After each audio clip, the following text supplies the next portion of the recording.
Expresso, sua dose semanal de informações no século diário. Buenos dias! Está no ar o Expresso, o programa que traz toda sexta-feira um resumo dos acontecimentos da semana no Espírito Santo, sob o olhar crítico do século diário. O programa vai nos canais do século diário no YouTube, no Spotify e outras plataformas de áudio, e também no site seculodiario.com.br.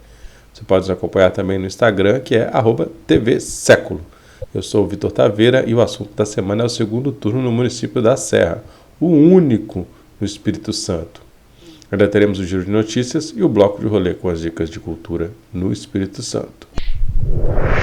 Assunto da semana. Bem, as eleições do último domingo, 6 de outubro de 2024, definiram os vereadores dos 78 municípios capixabas e os prefeitos de 77 deles. Apenas um município, justamente o mais populoso, a Serra, terá segundo turno, depois de uma campanha acirrada e um resultado que surpreendeu muita gente no abrir das urnas.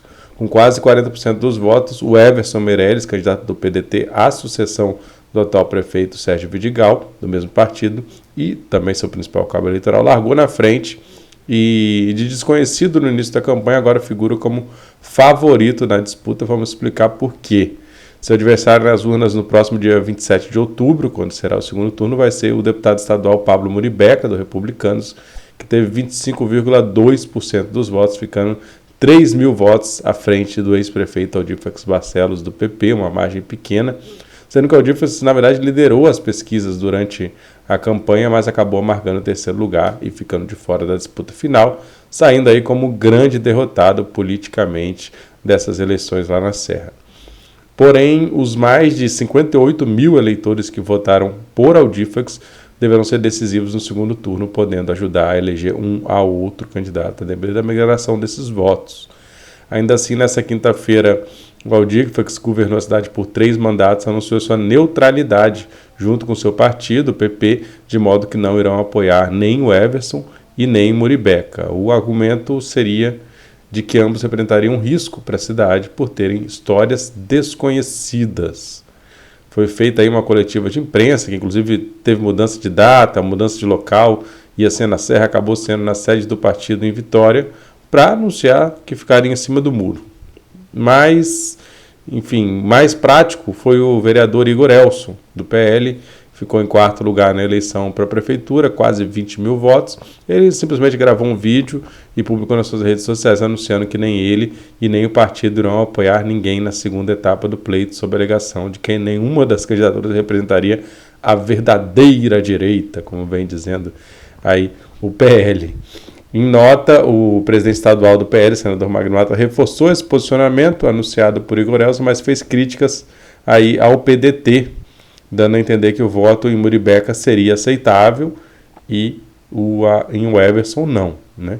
Outros partidos como o PSDB, que havia estado com o Aldífax no primeiro turno, inclusive indicando a candidata a vice, não ficaram em cima do muro. Os integrantes da base do governador Renato Casagrande, do PSB, né, os tucanos, anunciaram apoiar o Everson Meirelles, cuja candidatura teve o empenho pessoal do líder do executivo estadual, Casagrande, especialmente na reta final. O PT e o seu candidato, o professor Roberto Carlos, que teve 3% dos votos, também já anunciaram apoio ao Everson.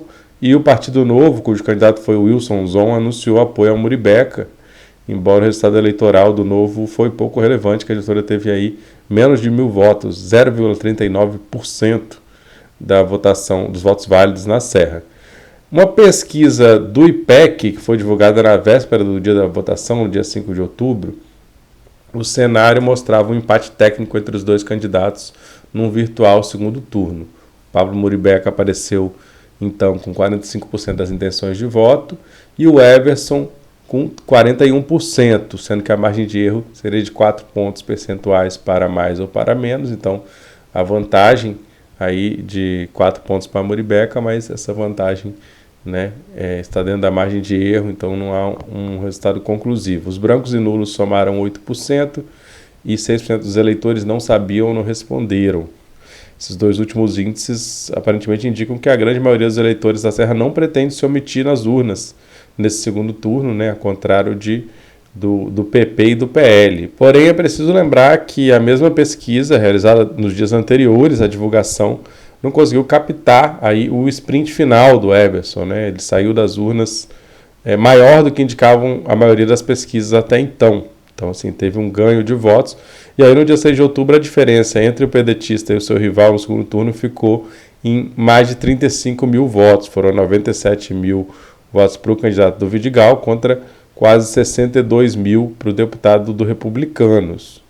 Havendo aí uma tendência de transferência maior de votos do Igor Elson do PL para o Muribeca e do professor Roberto Carlos do PT para o Everson, sendo que o primeiro, o Igor Elson, teve um desempenho melhor, né, mais significativo. Isso diminuiria sensivelmente a diferença do Everson à frente do Muribeca, né, trabalhando assim hipoteticamente com essa transferência de votos. Mas os votos do Aldífax somam muito mais do que essa diferença, né? Então, os votos do Aldífax são mais do que a diferença entre os dois candidatos. Então, a posição de neutralidade do Aldífax aparentemente tende a favorecer quem já está na frente, né? O prefeito Vidigal, então, mostra que acertou ao apostar na renovação, não se candidatou para a reeleição e lançou aí um homem de confiança do seu grupo político. E agora ele tem no segundo turno um candidato de baixíssima rejeição, apenas 13% de rejeição para o Everson, contra 22% dos eleitores que não votariam de jeito nenhum no Muribeca, né? É um fator importante para o segundo turno. A taxa do Muribeca também não é tão alta, mas essa taxa indica quanto dos votos os candidatos ainda têm, né, para disputar em potencial. E por ser um candidato novo, pregando aí uma renovação segura, né, que é um pouco do mote na cidade, o Everson ao mesmo tempo desarma em parte esse discurso de outsider do seu oponente e agrada o sentimento de boa parte do eleitorado serrano, que tem sido avesso a mudanças bruscas. E para esse eleitor, a rivalidade entre Aldífax e Vidigal não parece ser uma questão tão determinante. Se numa disputa entre ambos ou entre indicados por eles, os eleitores geralmente se manifestam suas preferências, né, para um lado ou para outro, não há assim, muita rejeição a esse campo oposto, e sim um reconhecimento de que ambos, Aldífax e Vidigal, foram bons gestores para a cidade, até porque vieram inclusive do mesmo grupo político, e essas gestões, né, alternadas entre eles indicam muito mais continuidade do que rupturas, né, na forma de governo, na forma de gestão e tudo mais. Então, essa é uma análise possível, né? Não vai ser um segundo turno fácil. As primeiras pesquisas vão poder indicar como é que está o termômetro dessa disputa no maior colégio eleitoral do Estado, né? Que a gente avalia uma possibilidade de que o Everson arranque na frente, né? Quer dizer, mantenha essa dianteira que ele conquistou no primeiro turno, mas nas próximas semanas aí vai ter muito holofote, né? A cobertura midiática vai estar mais intensa, já que só vai ter segundo turno na Serra, então não vai ter essa divisão de atenções com outros municípios. Então vai estar muito mais em evidência o tema e vai ser uma eleição aí interessante de acompanhar. São apenas 3 semanas de segundo turno e no dia 27 de outubro teremos aí o resultado final. Vamos aguardar. E passamos aqui para o nosso giro de notícias. Bom, repercutindo um pouco da eleição na política, né? Vitórias eleitorais de deputados alteram composição da Assembleia Legislativa. Informação importante, né? O Anadelcio Pereira, do Podemos, e o Marcos Madureira, do PP, vão assumir cadeiras em 2025, no lugar do Ferraz, que vai voltar a ser prefeito em Cachoeiro, e o Lucas Escaramuça, que foi eleito em Linhares. Outra notícia é que candidatos de Casagrande tiveram melhor desempenho em cidades menores. O PSB ganhou em 21 de 37 prefeituras que disputou, mas nos 10 maiores municípios apenas 4 candidatos venceram. O Espírito Santo também é o estado que menos elegeu mulheres para prefeituras. Notícia aí preocupante, né? A Ana Malacarne foi reeleita pelo MDB em São Domingos do Norte e a Iraci Baltar, do Podemos, derrotou o atual prefeito de Montanha, e elas vão ser as únicas gestoras entre os 78 municípios capixabas. E a situação não é diferente na Câmara, né? Uma reportagem aí do Século Diário fala que mulheres serão apenas 10% nas câmaras das cidades mais populosas do Espírito Santo. A representatividade aumenta lentamente, mas está aí muito, muito longe ainda dos 52% do eleitorado que é feminino no estado. Outra notícia aí, né, de uma eleição que aparentemente ainda não acaba, embora não haja segundo turno, o presidente Kennedy segue com o cenário em aberto após a eleição. O Dorley Fontão foi o vencedor da disputa, né, foi reeleito, mas está impugnado, né, é considerado como uma segunda reeleição, então ainda está sob júdice, né, ainda tem recurso, mas o vencedor aparentemente não poderia assumir. Em Conceição da Barra, a situação era a mesma, mas o atual prefeito Mateuzinho acabou sendo derrotado nas urnas, então a questão está aí resolvida. Notícia também bem triste aí da semana, não há indício de motivação política, aspas, né? A Polícia Civil deu detalhes do assassinato dos sogros do prefeito de Cachoeiro, Vitor Coelho, que aconteceu aí nessa semana, né? Pouco depois do resultado eleitoral, né? Os suspeitos do crime estão presos. Também falando aí de uma nova eleição que vai movimentar aí um setor bem específico, mas Érica e Benhur iniciam campanha pela presidência da OAB no Espírito Santo. Os candidatos promovem eventos nessa semana para a disputa que envolve aí 35 mil advogados no estado que vão poder votar para eleger um posto que aí é também muito importante, digamos, politicamente, especialmente nessa categoria. Falando um pouco dos movimentos sociais, temos a reportagem Cooperativismo promove sustentabilidade, empodera mulheres e combate êxodo rural. Reportagem aí da Helene Dalgo, muito interessante, muito extensa. Fala que agricultores familiares se unem para fortalecer o segmento e consolidar o protagonismo no campo por meio do cooperativismo. Tem algumas experiências bem legais que acontecem no Espírito Santo e vale a pena conhecer.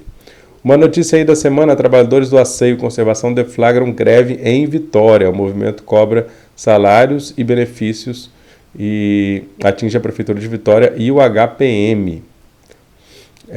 Sem providências do governo, pescadores voltam a trabalhar. Essa notícia aí fala aí das dificuldades financeiras que geraram retorno à Baía de Vitória desses pescadores mesmo após a contaminação e a grande mortandade de peixes. Infelizmente o poder público não tem agido, né, para dar respostas a esses pescadores que acabam sendo vítimas desse crime ambiental, estão aí com dificuldades, né, para se manterem. Outra notícia é que moradores de comunidades periféricas criam um fórum para debater segurança. A iniciativa foi motivada pelas 8 mortes registradas em ações policiais só no mês de setembro, em Vitória e na região metropolitana. Na TV Século, para quem quiser acompanhar, tivemos uma live aí que está no ar, dá para acompanhar ainda. Quem ganha e quem perde nas eleições de 2024, analistas discutem os impactos dos resultados no Espírito Santo. Vale a pena conferir, essa entrevista está lá no YouTube do Século Diário. Também por lá, né, também no YouTube e no Spotify, a nova voz da esquerda na Câmara de Cariacica. O programa político é essa entrevista a Açucena, de 25 anos, que foi eleita vereadora e quer rearticular o PT no município de Cariacica. Outra entrevista, a entrevista do século, racismo é um problema central no combate a todas as opressões. Entrevista com o professor da UFES, grande mestre, né, Gustavo Ford, que fala sobre a história do movimento negro e as políticas de reparação. Para quem não seguiu ainda o canal, né, no YouTube, no Spotify, siga lá, você recebe em primeira mão nossas atualizações, se inscreva. No domingo vai entrar no ar ainda o Pocando pelo Mundo, com o fotógrafo e cicloviajante capixaba Elson Moura, que percorreu 7 países entre Europa e Ásia de bicicleta. Na entrevista ele conta mais sobre as aventuras, desafios e boas histórias desse percurso e de outra viagem contornando o Espírito Santo. Nós lembramos que todo esse conteúdo que trouxemos está disponível gratuitamente no seculodiario.com.br para você entrar lá assim que terminar esse programa e aprofundar um pouquinho no que mais lhe interessa. Vamos agora com as atrações culturais no bloco de rolê. Bem, vamos para as atrações aí da semana. Nesse sábado, dia 12, a partir das 20 horas, acontece o projeto Leiturarte, que mistura literatura, música e artes dramáticas na Biblioteca Municipal de Alegre. O projeto é realizado pelo grupo teatral Caparaó e terá 4 autores convidados, 5 obras publicadas e 2 músicos executando trilhas sonoras ao vivo, sábado, 20 horas, lá no município de Alegre. De 13 a 20 de outubro acontece a 20ª edição do Festival Nacional de Teatro Cidade de Vitória, com atrações gratuitas A primeira delas vai ser no domingo às 16 horas, na Casa da Música Sônia Cabral, com a peça Calunga, a princesa que virou boneca, do grupo Mais um Ponto, Mais um Conto. Às 17 horas, logo depois, tem Divertidamente, com a companhia Peralta. A programação segue diariamente até o dia 20, pode ser conferida no Instagram, @Festival de Teatro de Vitória. E aí no dia 3 de outubro, também domingo, em alusão ao Dia das Crianças, o Festival Parque Aberto recebe 3 atrações infanto-juvenis, com os grupos Mais um Ponto, Mais um Conto, Histórias Escancaradas, Vix, Cia de Dança e Grupo Herigtiba. O evento é gratuito, mas tem que tirar ingressos lá no site Simpla. Ainda no Parque do Governador, na quarta-feira, dia 16 de outubro, vai ter a exibição do longa-metragem Nosso Sonho. É um filme que conta a história da dupla de funkeiros Claudinho e Bochecha, desde o início da amizade entre eles, na infância, até o sucesso musical em todo o Brasil. Essa sessão é gratuita, com retirada prévia de ingressos pela plataforma Simpla e faz parte do lançamento do programa Cinema em Toda Parte, formação de núcleos audiovisual no Espírito Santo. Vai entrar em cartaz em 10 escolas do Espírito Santo. Na quinta-feira, dia 17, lá em Montanha, norte do estado, vai ter a apresentação do espetáculo de dança contemporânea Eu Não Sou Uma Sigla, às 15h30, no Centro Estadual de Ensino Fundamental e Médio, em tempo integral, Eupídio Campos de Oliveira, com entrada gratuita, aberta ao público e com recursos de acessibilidade como audiodescrição, com foco nas múltiplas formas de violência enfrentadas pela comunidade LGBTQIAPN+. O espetáculo busca promover reflexão e debate sobre as diferentes violências sofridas por essas pessoas no Brasil.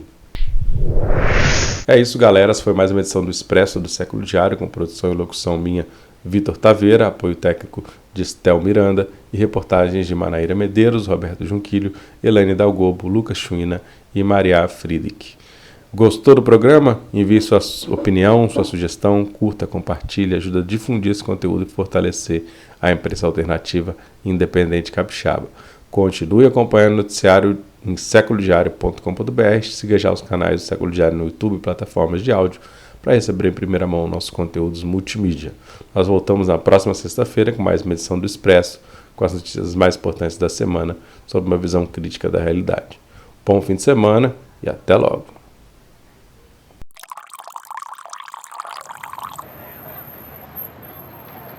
Expresso, sua dose semanal de informações no Século Diário.